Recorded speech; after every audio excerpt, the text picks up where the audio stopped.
Saya misalnya orang kaya, ada ulama kaya, itu senengannya blonjo. Sampai bojone itu marah-marah. Saking parahnya ulama ini kebetulan keluarga saya. Ini anaknya mulai itu anaknya kon golek utangan. Padahal nilai anaknya pertama berangkat dari rumah itu bawa uang, mau ngirimi anaknya di sarang. Itu orang Jawa Timur, kiai alim. Roh bakul kacang ning bis gak mentolo ditukoni. Roh bakul mainan saake wong tuwek lak ditukoni. Walhasil tok sarang duwe entek. Tapi gowo mainan, gowo kacang putu-putu. Saake jare. Sama-sama belanja. Dekne niate nyebar rahmate Allah. Saya pernah ngalami itu meskipun tidak ada skala yang ekstrim itu. Saya sampai sekarang anak saya mulai TK, SD tak sangoni terus. Kadang beli jajan yang dia sama sekali gak doyan. Dulu ibunya yang marah sebelum ora dipangan kok dituku Gus. Ya masih ora dipangan bakule tetap seneng. Butuhe bakule iku payu ora kok dipangan ta ora. Tapi utek-utek medhit ngene kan pikirannya kan. Nek ora dipangan aja tuku ya sakake bakule ndonga supaya laris. Lah duit 5.000 bagi kita kan ndak penting wis bentek. Ben manfaati bakul-bakul. Karena orang kadang dikasih itu malu loh karena ndak diharga diri. Tapi kalau lewat jual beli kan senang. Ya banyak ulama yang gitu, boros tapi niatnya menyebar roh. Asal orang soleh itu baik-baik saja. Orang soleh melete. Wah duitku akeh, ke tenang wae. Cara dohir melete. Ternyata ngenakno sing dikai ben ora perasaan. Nah misalnya wong soleh terus sopan.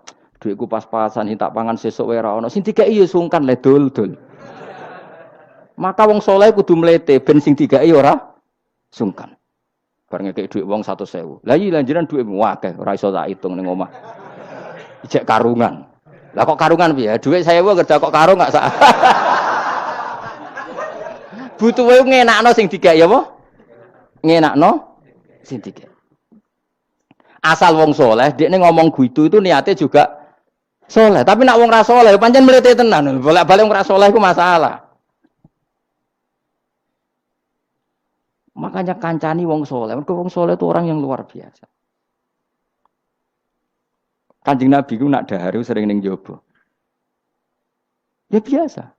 Ketok wong akeh. Karena Nabi gak ada kepentingan beliau jadi Nabi setelah Nabi Isa alaihis salam yang saking sakralnya, saking priainya malah kebablasan dianggap sebagai anak Tuhan. Maka Nabi ngetokno kemanusiaan ini. Bahkan kalau dahar itu sering di luar. Gue ngetokno nak Nabi itu dahar sebagai umumnya kayak apa orang soleh. Lho kula nate lho berusaha khusyuk iku meneng. Malah ngipi kuwi elek. Mergo aku ora meneng wae wibawa, nak meneng malah buyute wibawa. Akhire wong ra wani takok agama. Nak ana ora takok agama terus takok wong liya, takok rugi malah ra karu-karuan. Tapi baru kayak aku sering guyon gejlokan orang berani tanya. Baru kayak berani tanya, ilmu dikembalikan pada ahlinya. Jadi wong soleh ku ngomong terus yo barokah, saenake yo barokah, asal dekne soleh alim, barokah terus. Tapi nak wong ra soleh goblok e mbok meneng ben wibawa. Nak ibadah anggap wali terus akeh sing sowan, innalillahi wa inna ilaihi raji'un. Aneh-aneh wae. Modus yo jenenge apa? Lho iya, kayak kasus di Probolinggo, andai kan wong ra jubahan niku ora ono sing percaya. Dia dipercaya karena modus apa? Kesalehan. Umpama ndekne nganggo kathok seprapat terus pahpoh ning pasar, ayo aku bisa gadakan uang, percaya ta ora? Baru kayak jubahan ibu-ibu soleh. Maka sarana kesalehan ini kalau di mata orang enggak soleh, di tangan orang enggak soleh itu bahaya. Makanya kata ulama, kata Imam Haromen, kena alim, urip biasa wae. Aja sampai kowe terlalu khusyuk terus nak ngomong dindel, padahal keliru ngomongmu iku. Mergo anti ilmu. Wes bener kok sampean ini bener. Ora alim wis sepeda motor ya sampai dang-dang sampai rokokan itu wis bener. Kowe nek bebo khusyuk malah bahaya. Dikira ahlul ilmi jebule gloyor napa. Mulane kan pas mlete tak anggap pinter ini. Menutupi apa. Wis pokoke terusno dhewe. Jadi itu ada aturannya. Pokoknya yang penting itu soleh alim. Makanya saya berkali-kali cerita, saya punya sanad sampai Sufyan bin Uyainah itu termasuk gurunya Imam Syafi'i. Ya gurunya Imam Syafi'i itu yang paling masyhur itu Muslim bin Khalid Az-Zanji ketika kecil. Beliau diajari sufi oleh Sufyan bin Uyainah. Kemudian ngaji hadis sama Imam Malik. Cuma di Indonesia yang terkenal beliau hanya muridnya siapa? Imam Malik. Sebenarnya dia ngaji lama itu malah sama Sufyan bin Uyainah. Sufyan bin Uyainah ini yang punya riwayat bahwa Nabi Isa dan Nabi Yahya pernah bertemu. Ketika bertemu di satu kampung, sing Nabi Isa tanya, "Aina sirarun nas?" Lalu rumahnya orang-orang fasik di mana? Sing Nabi Yahya selalu tanya, "Aina khiyarun nas?" Lalu rumahnya orang-orang baik di mana? Ini sama-sama Nabi dan sama-sama muda. Kita tahu Nabi Isa juga wa atainaul hukma napa? Sobia. Nabi Yahya ya Yahya khudil kitab bi quwwah wa atainaul hukma sobia. Nabi Yahya juga mulai cilik alim, Nabi Isa juga mulai cilik alim, wa yukallimun nasa fil mahdi wa kahla. Ini sama-sama orang alim mulai kecil, hanya dua itu, Yahya dan siapa? Isa. Itu sezaman. Saya ulang lagi, sezaman. Sama-sama anaknya orang keren, Yahya bin Zakaria, anaknya Nabi. Isa bin Maryam adalah wali besar nasabnya. Akhirnya Nabi Isa yang mulai tanya, "Limadza tas'al aina khiyarun nas?" Kenapa kamu tanya rumahnya orang-orang baik di mana? Kata Nabi Yahya, kumpul orang soleh itu enak, nyaman. Ya kan nyaman kan kumpul orang soleh, tidak ada narkoba, tidak ada kegaduhan, tidak ada berisik. Terus gantian Nabi Yahya tanya, "Limadza tas'al aina sirarun nas?" Lalu kenapa Anda tanya di mana rumahnya orang-orang buruk? Terus kata Nabi Isa, "Anan Nabi, saya ini Nabi, biman zilatit tabib, ibarat dokter, udawil mardo. Maka saya mengobati yang sakit." Kalau Anda seorang dokter, nyari sampling penyakit, nyari di endemik daerah penyakit apa daerah sehat? Penyakit. Ya tapi kalau kamu takut ketularan, nyari daerah sehat apa daerah berpenyakit? Itu sama-sama madhab dalam ilmu. Dulu itu ya biasa, perbedaan seperti itu biasa saja. Karena semuanya karena ilmu. Sekarang enggak, kubu sebelah yang ngotot, kubu sebelah ya dalile pokoknya. Mana ada ilmu dalile pokoknya? Pokoknya kunut itu gini, kalau enggak kunut gini. Memangnya Imam Syafi'i lahir tahun berapa? Kunut enggak kunut itu ada sebelum tahun 12 dan tahun 26. Gue eleng-eleng. Nak di vulgar roh jare vulgar. Nak iku ra paham bangetan. Maka orang-orang alim tahunya ya kunut dadak kunut itu al-khilaf baina madzhab Syafi'i wa madzhab Abi Hanifah. Sekarang tahu-tahu di zaman akhir jadi politik identitas. Kayak misalnya begini, tak contohkan lagi perdebatan. Pakai peci putih. Gus Naji itu putranya Mbah Mun, meyakini pakai peci putih sunat sehingga santrinya pakai peci putih. Mbah saya Kiai Hamid Pasuruan juga pakai peci putih. Santri sebelah kiri semuanya pakai peci putih karena putih itu sunat ya sudah pakai peci putih. Tapi kalau Mbah Mun itu santrinya enggak boleh pakai peci putih. Haram kata beliau. Kata beliau, "Jong kajine wong desa-desa nganti adol Tegal, adol sawah. Mbok saingi ketu 5.000." Kata beliau. Nglarakno atine wong dosa apa haram? Dosa, Mbah. Lah ya iku dosa, mulane haram. Sehingga takannya akan santri sarang semua. Enggak ada santrinya Mbah Mun pakai peci putih, kecuali yang sudah kaji. Karena pikiran beliau itu menyakiti orang katanya. Karena kajiannya adol Tegal disaingi 5.000. Tapi Mbah Mun sebagai orang alim yang membiarkan pondoknya Gus Naji pakai peci putih. Mbah Naji juga membiarkan ketika pondoknya Mbah Mun pakai hitam. Makanya saya keterusan peci. Saya itu sudah kaji, tapi karena saya mulai dulu nggak pernah pakai peci putih, terus keterusan sampai sekarang. Tapi suatu saat aku juga nganggukan kan, entah kapan suatu saat. Jadi aku sowan Nabi yo keturunan iri, keterusan diharamno terus kebablasan ini. Itu logika ijtihad. Sama misalnya khasnya ulama itu pakai jubah, pakai apa? Ya sudah itu khasnya ulama. Terus kayak misalnya neng parkiran macak ngono. Alasannya anut ulama. Kira-kira menyinggung orang apa ndak kira-kira?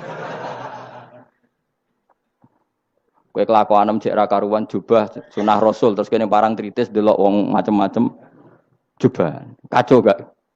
Elek-eleki nasab apa enggak? Boy orang itu mikir, jadi karena ada selalu masalah ijtihadiyah. Abdullah bin Mas'ud dulu itu kalau sholat itu enggak pernah pakai baju resmi. Seringnya pakai sarung tok, kadang enggak pakai baju. Ketika ditanya, "Kamu ashabu Rasulillah, kenapa sholat dengan cara seperti itu?" Terus beliau ngendikan, "Wong ben roh nak standar minimal sholat seperti ini. Kalau saya sholat selalu pakai pakaian sempurna, nanti dikira itu aturan fardu dan umat menjadi berat." Sampai seperti itu ulama menjaga konstitusi bahwa yang penting dalam sholat adalah satrul aurah. Zaman itu sudah sahabat dan tabiin karena Nabi sudah wafat itu sudah pakai pakaian lengkap. Tapi Abdul bin Mas'ud tiap sholat di masjid dia menunjukkan pakaian paling tidak lengkap.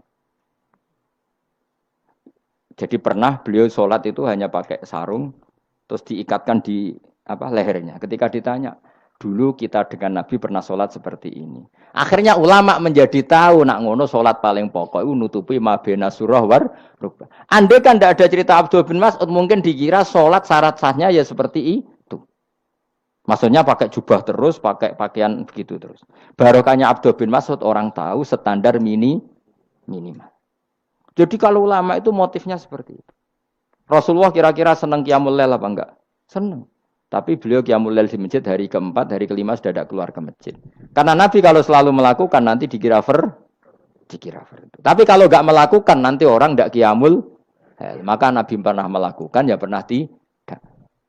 Ya sudah itu konstitusi dalam tradisi ulama. Jelas ya. Saya sholat di pondok saya sendiri sering jadi makmum. Karena semua kiai sudah jadi imam. Nanti dikira syarat sahnya imam itu kiai. Repot. Makanya saya tunjukkan kiai juga boleh jadi makmum. Andai kan semua kiai jadi makmum, saya nanti jadi imam.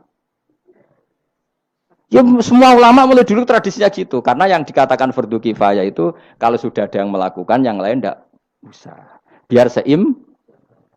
Sekarang enggak do geruduk kabeh. Makanya terus kacau. Coba sekarang misalnya gini.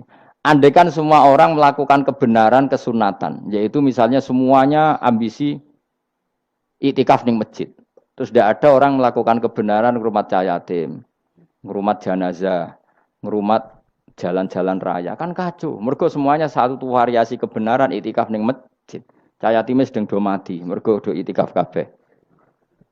Tapi baru kaya ana sing iktikaf ning perapatan, nek ana wong tiba iso nulung, nek ana wong kesasar iso tako. Baru kaya wong sing iktikaf ning perapatan. Sayange terus bidung-bidung barang ku sayange. Sakjane niat iktikaf ku sah. Nawaitul iktikaf linusratit thoriq. Niat ingsun iktikaf nulungi dalan ben nek ana wong butuh. Coba sekarang, orang yang kecelakaan, pertolongan emergensi orang yang iktikaf di jalan apa yang di masjid? Di jalan, barokahnya banyak, itu tim SAR gratis. Umpama do niat soleh kabeh bumine pangeran, sah mbok iktikaf. Mulai sesuk gak apa-apa, iktikaf ning perapatan.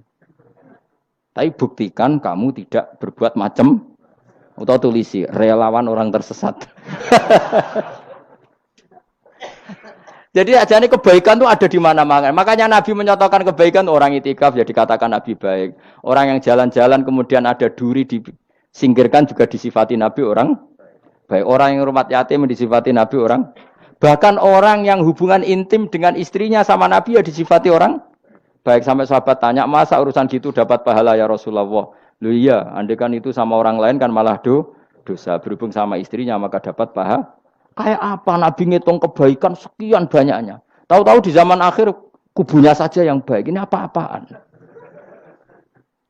Ini kalau iskal. Yo mareni yo tobat. Kebaikan adalah sesuatu yang dikatakan Allah baik di kubu kita maupun di kubu sebelah. Mau kubu sebelah ya apa saja. Baik di partai kita maupun di partai sebelah. Maupun di ormas kita maupun ormas karena semua kebaikan otoritasnya di Allah Subhanahu. Ada nabi yang senengane ngurus wong fasik, Nabi Isa. Karena berpikiran nabi itu tabib, ya tabib itu yudawil mar untuk mengobati yang sah. Ada nabi kayak Nabi Yahya. Karena kalau orang kayak kamu tak suruh ngobati orang fasik, kira-kira katut ta sing fasik tobat. Cara rohin tak cul ngobati wong wayu, kira-kira sing katut sapa? Sing ayu dadi ngaji apa sing ngaji dadi. Ya ukur dhewe, nak ora kuat niru Nabi Yahya, nak kuat niru Nabi Isa. Tapi kowe ora nabi masalah. Ya sudah, yang penting roh ilmunya. Bahwa dulu itu biasa. Nah khilafnya ulama kira-kira seperti itu. Yang peci putih ya silahkan, gue iling-ilingan, nak putih itu sunat. Tapi sing ireng, piye-piye kaji desa iku disaingi kedul 5.000 gak terima aja. Yakin deh bos. Nah saya ini mulai kecil di sarang. Tapi mertua saya itu keluarga Pasuruan. Jadi saya ya Lucunya saya kalau ngajar di Pasuruan pakai peci hitam. Sebagian santri separuh pakai peci hitam menghormati saya. Sebagian pakai putih menghormati kiainya. Jadi jadi saya lihat ini ya sepanjang sejarah kalau saya ngajar itu jadi warna-warni itu karena tadi saya kaget kok banyak yang pakai peci hitam. Menghormati jenengan Gus. Yang putih masih banyak separuhan. Ya enggak ada yang merencanakan, ya alami saja. Nah, terus sampean bener di. Putih apa hitam? Putih apa hitam? Bebas. Karena tadi ini masalah nopo istihad.